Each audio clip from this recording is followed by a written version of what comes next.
Hi అండి, నమస్తే. Welcome back to our channel cook with Shravs.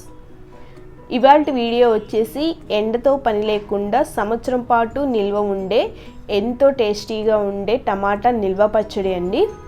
ఈ పచ్చడిని మనం ఒక్కసారి చేసి పెట్టుకున్నామంటే 1 ఇయర్ పాటు ఫ్రెష్గా ఉంటుంది. అలాగే దీనిని ఫ్రిడ్జ్లో కూడా పెట్టాల్సిన అవసరం లేదండి.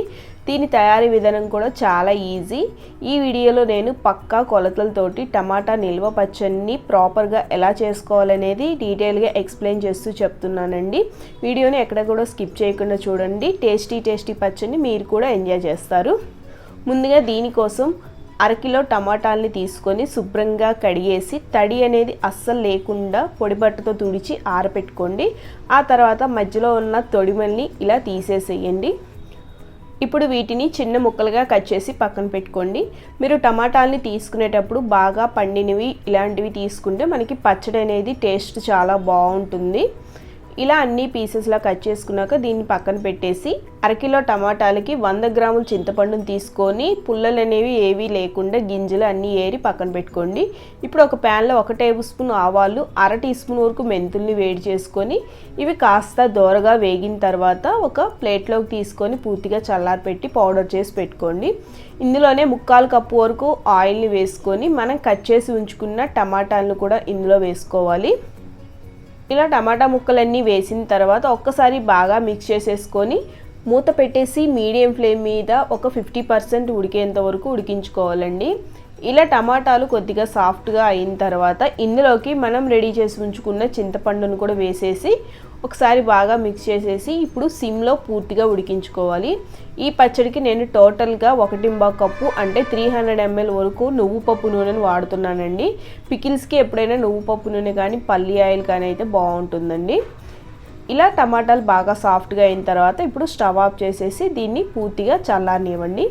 ఇది చల్లారే లోపల మనం పోపు కోసం 1/2 కప్పు ఆయిల్ని వేడి చేసుకొని 1 టేబుల్ స్పూన్ వరకు ఆవాలను వేసుకొని ఆవాలు కొద్దిగా వేగిన తర్వాత 4-5 ఎండుమిర్చి కూడా వేసుకొని ఇవి కాస్త వేగాక 1 టీ స్పూన్ వరకు ఇంగువను వేసుకొని ఈ పోపు మొత్తం బాగా వేగనివ్వాలండి. లో ఫ్లేమ్లో ఇలా పోపు బాగా వేయించుకున్న తర్వాత స్టవ్ ఆఫ్ చేసేసి దీన్ని పూర్తిగా చల్లారనివ్వండి. ఈలోగా మనం ఒక మిక్సీ జార్ తీసుకొని మనం ముందుగా రెడీ చేసి ఉంచుకున్న ఈ టమాటా చింతపండు మిశ్రమాన్ని మిక్సీ జార్లోకి వేసుకొని ఇందులోకి 1/2 కప్పు లేదా 80 గ్రాముల కారము, అలాగే 1/2 కప్పు లేదా 175 గ్రాముల ఉప్పు, మనం గ్రైండ్ చేసి ఉంచుకున్న ఆవాలు మెంతి పిండిని వేసేసి ఒక్కసారి బాగా మిక్స్ చేసుకొని దీన్ని గ్రైండ్ చేసుకోండి.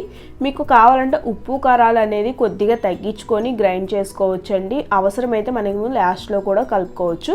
పచ్చడిని ఇలా స్మూత్గా గ్రైండ్ చేసిన తర్వాత ఇప్పుడు దీన్ని ఒక బౌల్లోకి తీసుకోండి. మీకు ఇష్టమైతే పచ్చడిని కొంచెం కచ్చాపచ్చగా కూడా గ్రైండ్ చేసుకోవచ్చండి, లేదంటే ఇలా బాగా స్మూత్గా కూడా గ్రైండ్ చేసుకోవచ్చు. ఎలా చేసుకున్నా సరే టేస్ట్ అయితే చాలా బాగుంటుందండి. ఇప్పుడు ఇందులోనే ఒక 50 గ్రాములు వెల్లుల్లిపాయలని పొట్టు తీసేసి ఇలా కచ్చాపచ్చగా గ్రైండ్ చేసి వేసుకోండి. అలాగే మనం రెడీ చేసి ఉంచుకున్న పోపును కూడా ఇందులో వేసుకొని ఒకసారి ఈ మిశ్రమాన్ని మొత్తం కూడా బాగా మిక్స్ చేసుకోండి. ఆవకాయ పచ్చడిలాగా దీన్ని మనం ఊరబెట్టి తినాల్సిన అవసరం లేదండి. దీన్ని రెడీ చేసుకోగానే ఇన్స్టెంట్గా అప్పటికప్పుడు తినేసేయచ్చు. ఈ వీడియోను ఫాలో అవుతూ ఈ మెజర్మెంట్స్తో కనుక మీరు పచ్చడి చేసినట్లయితే మనకి ఫ్రిడ్జ్లో పెట్టకపోయినా సరే 1 ఇయర్ వరకు నిల్వ ఉంటుందండి.